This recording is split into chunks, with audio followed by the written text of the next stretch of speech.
আসসালামু আলাইকুম। আশা করি সবাই নিজ নিজ অবস্থানে ভালো আছেন। আজকের এই লেকচারে আমরা লরেন্ট সিরিজ সম্পর্কে দেখব। আমরা মেইনলি লরেন্ট সিরিজের কন্ডিশনগুলো দেখব।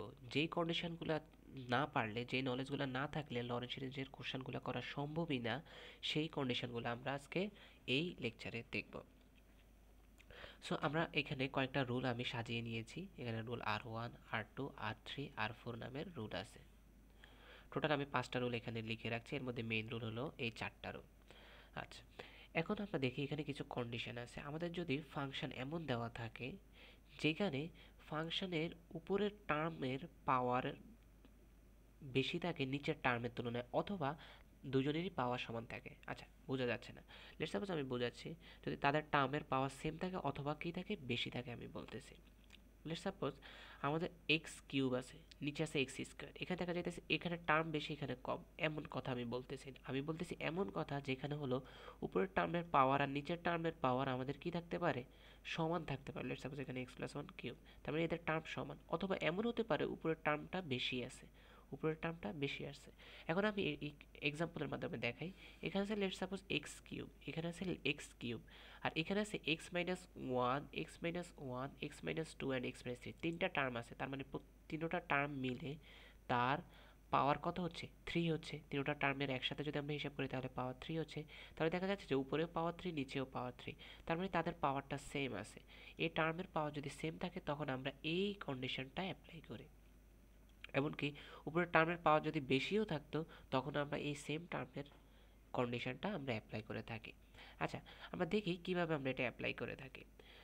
আমরা প্রথমত আমাদের নিচে যতগুলো টার্ম আছে সবগুলোকে আলাদা আলাদা সেগমেন্টে ডিভাইড করে প্রত্যেকটা টার্ম আমরা লিখি, এবং এর উপরে আমরা প্রত্যেকটা এক একটাকে এ, পরেরটা বি এবং সি নাম দিই। এর আগে আমরা প্লাস এন যোগ করি। এই এনটা আমি কেন বলতেছি, এখানে যদি এক্স কিউবের সাথে এখানে খালি আছে মানে ওয়ান আছে, তাই এখানে ওয়ান বসছে। কিন্তু এখানে যদি টু থাকতো, টু এক্স কিউব থাকতো, তখন এখানে টু বসতো। এখানে যদি থ্রি এক্স কিউব থাকতো তখন এখানে থ্রি বসতো। এই কারণে আমি এখানের মধ্যে প্রথমত আমি ওয়ান লিখছিলাম। তাহলে এখানে যদি এন থাকে তাহলে এন, ওয়ান থাকলে ওয়ান, টু থাকলে টু, থ্রি থাকলে থ্রি। সো এই একই টাইপের আরেকটা এক্সাম্পল যদি দেখি, এখানে লেটস সাপোজ দেখা যাচ্ছে যে আমাদের উপরে পাওয়ার কত আছে, টু। যেহেতু টার্ম দুইটা এক একটা ওয়ান করে আছে, সো সুতরাং পাওয়ার টু। এখানেও পাওয়ার কত আছে, টু আছে। তার মানে দুজনের পাওয়ার সেম। এমন অবস্থা আমরা কি লিখবো, প্রথমে আমরা তার পাশে যে সহগ আছে, এখানে লেটস সাপোজ ওয়ান আছে। যদি এখানে টু থাকতো, টু মাল্টিপ্লাই আকারে থাকতো, তখন আমরা এখানে টু লিখতাম। যেহেতু ওয়ান আছে সুতরাং ওয়ান লিখছি। এরপর আমাদের প্রত্যেকটা আলাদা আলাদা টার্ম লিখলাম, এক্স প্লাস ওয়ান আর এক্স প্লাস ফোর। তো প্রত্যেকটা টার্মের আলাদা নাম দিলাম এ আর বি। তো আমরা এভাবেই মেনলি সেগমেন্ট করে এই কন্ডিশনটা সাজাবো। এই কন্ডিশনটা আমরা মেনলি এভাবে সাজাবো। এরপর আমরা একটু দেখি প্রকৃত ভগ্নাংশ। আসলে এই ভগ্নাংশটা কিভাবে ক্রিয়েট হয়। যদি আমাদের টার্মে দেখা যায় যে উপরের টার্মটা কত কম আছে এবং নিচের টার্মটা বেশি আছে, এমন অবস্থা আমরা বলতেছি প্রকৃত ভগ্নাংশ। এই টাইপের আমরা যখন দেখব তখন আমরা কি করব, এই কন্ডিশনটা অ্যাপ্লাই করব। এই কন্ডিশনটা কেমন আমরা একটু দেখি। এখানে আছে জেড প্লাস ওয়ান আর এখানে আছে জেড মাইনাস টু। এমন অবস্থায় আমরা কি করব, আমরা যদি এখানে দেখি কত ধরলে জিরো হয় তা অপরটাতে বসবে। কথাটা মনে হয় বোঝা যাচ্ছে না, আমি একটু বুঝিয়ে বলি। আমরা প্রথমে যদি জেড প্লাস ওয়ানের জন্য দেখি, জেড প্লাস ওয়ানকে আমরা কীভাবে জিরো বানাতে পারি। জেড প্লাস ওয়ানকে আমরা মাইনাস ওয়ান দিলে জিরো বানাতে পারি। জেডের জায়গায় যদি আমরা মাইনাস ওয়ান দিই তাহলে আসতেছে মাইনাস ওয়ান প্লাস ওয়ান, তার মানে তখন আমাদের রেজাল্টটা কত আসবে, জিরো আসবে। তো এটাকে আমরা জিরো বানাতে হলে মাইনাস ওয়ান ইউজ করতে হয়। সুতরাং আমরা উপরে দেব মাইনাস ওয়ান। ওকে, আমরা উপরে মাইনাস ওয়ান দিলাম। এরপরে আমরা কি করব, নিচে এটাকে ঠিকভাবে লিখব, কিন্তু তার যে অপর রাশি আছে, বিপরীত অপর রাশি আছে, তাকে তার জায়গায় আমরা মাইনাস ওয়ানের ভ্যালুটা বসাবো। তাহলে আমরা বুঝি, এখানে যে জেড এর ভ্যালুটা আছে সেটা আমরা মাইনাস ওয়ান বসাবো, কিন্তু এই রাশিতে যে জেড আছে সেটাকে কোনো চেঞ্জ করব না। তাহলে এখানে মাইনাস ওয়ান বসালাম আর মাইনাস টু আছে। তাহলে আমরা এইভাবে কাজটা করব। এরপরে আমরা যখন মাইনাস টু বসালে জিরো হয়, এই রাশিতে কি হয়, টু বসালে জিরো হয়, সরি মাইনাস টু না, টু বসালে জিরো হয়। যেহেতু এখানে টু বসালে জিরো হয়, তার মানে আমরা এইখানে মাইনাস টু বসাবো। এইখানে আমরা কত বসাবো, টু বসাবো। তার মানে এইখানকার অপর রাশিতে আমরা জেডের জায়গায় টু বসাচ্ছি, এমনকি উপরে আমরা কত বসাচ্ছি, টু বসাচ্ছি। এই দুইটা জায়গায় আমরা টু বসাবো, আর নিজ রাশিকে আমরা ঠিক রাখবো। এটা হলো প্রকৃত ভগ্নাংশের ক্ষেত্রে। আমরা যদি আরেকটা এক্সাম্পল মাধ্যমে দেখি, এখানে আছে কত, জেড মাইনাস ওয়ান। নিচে আছে z+2 z+3। ওকে, আমরা কি করব, z+2 z+3 নিচে লিখব, কিন্তু আমাদের এখানে আমরা জানি যে -2 দিলে আমাদের 0 হচ্ছে। তো সুতরাং আমরা অপর রাশিতে -2 দেব। অপর রাশিতে z এর জায়গায় আমরা কি দেব, -2 দেব। আমরা যদি z এর জায়গায় আমরা কি দেব, -2 দেব। আর এইখানে উপরে z এর মানটা আমরা কত বসাবো, -2। উপরের ক্ষেত্রে আমরা z পাইলে আমরা সেটা কি বসাবো, -2 বসাবো। এখন আমরা আরেকটা রাশি প্লাস,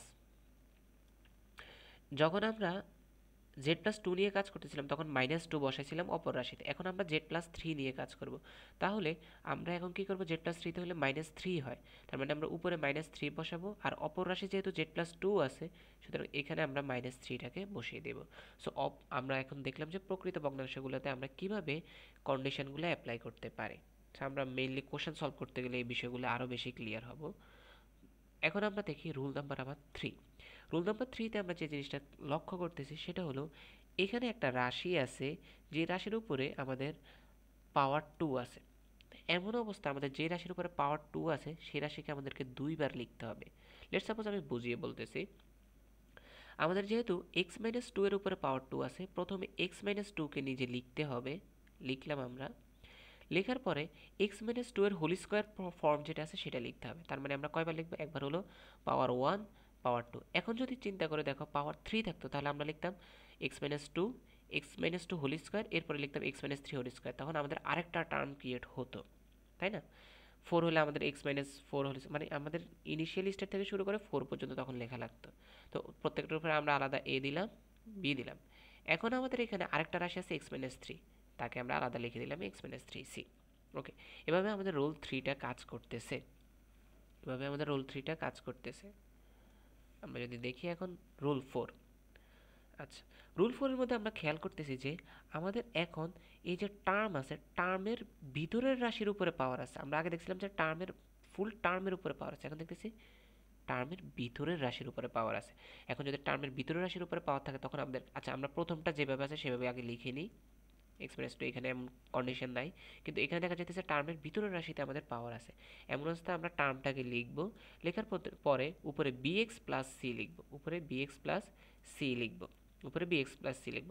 লেটস সাপোজ আমি এটা যদি আরেকটু বুঝাই বলি, যদি আমাদের এরকম থাকতো যে এখানে লেটস সাপোজ 3x মাইনাস 8ই থাকুক, কিন্তু এখানে আমি লিখলাম যে x স্কোয়ার মাইনাস 3 আর x মাইনাস 2, তাহলে আমাদেরকে তখন অ্যান্সার কি লেখা লাগতো, a x plus b divided by x square minus 3।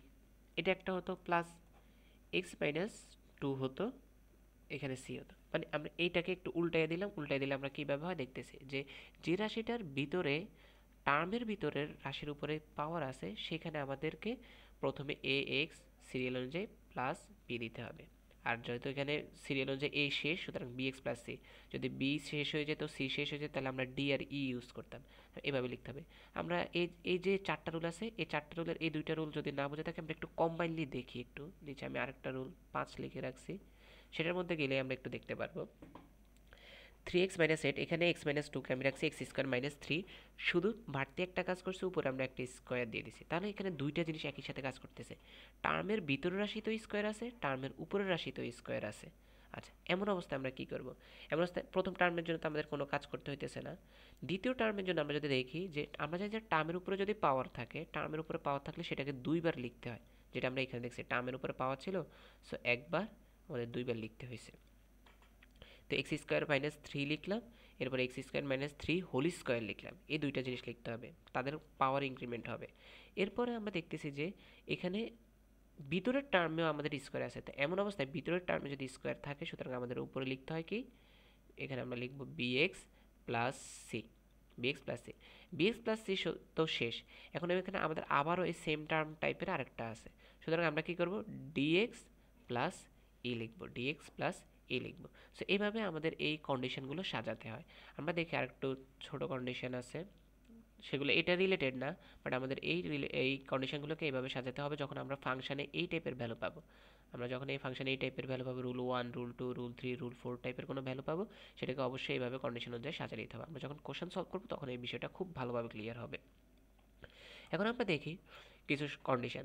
যদি আমাদের জেড এর মানটা 1 এর থেকে ছোট হয় এবং মডুলাস অফ জেড এর মানটাও 1 থেকে ছোট হয়, জেডের মানটাও এবং মডুলাস অফ জেডের মানটাও দুইটাই যদি 1 থেকে ছোট হয় তাহলে আমরা কী করব? যদি জেড 1 থেকে ছোট হয় এবং মডুলাস অফ জেড 1 থেকে ছোট হয় তাহলে আমরা কী করব?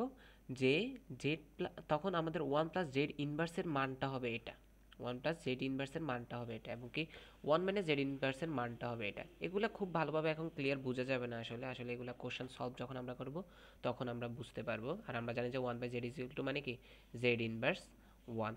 সো এই বিষয়গুলো আসলে আমরা যখন কোশ্চেন সলভ করব তখন দেখব। আমরা এই লেকচারে কোশ্চেন সলভ করতেছি না, কারণ এখানে আমরা অনেক কিছু সম্পর্কে বলছি, আমাদের টাইমও এখানে অনেক বেশি হয়ে গেছে। সুতরাং আমরা পরবর্তী লেকচারে একটা কোশ্চেন সলভ করব। ওই কোশ্চেন সলভের সময় আমরা দেখব যে কিভাবে এই বিষয়গুলো আমরা খুব ভালোভাবে ক্লিয়ার হতে পারি। সো আজকের এই লেকচার যদি কারো উপকারে আসে থাকে অবশ্যই please like, comment and subscribe করবেন। আসসালামু আলাইকুম।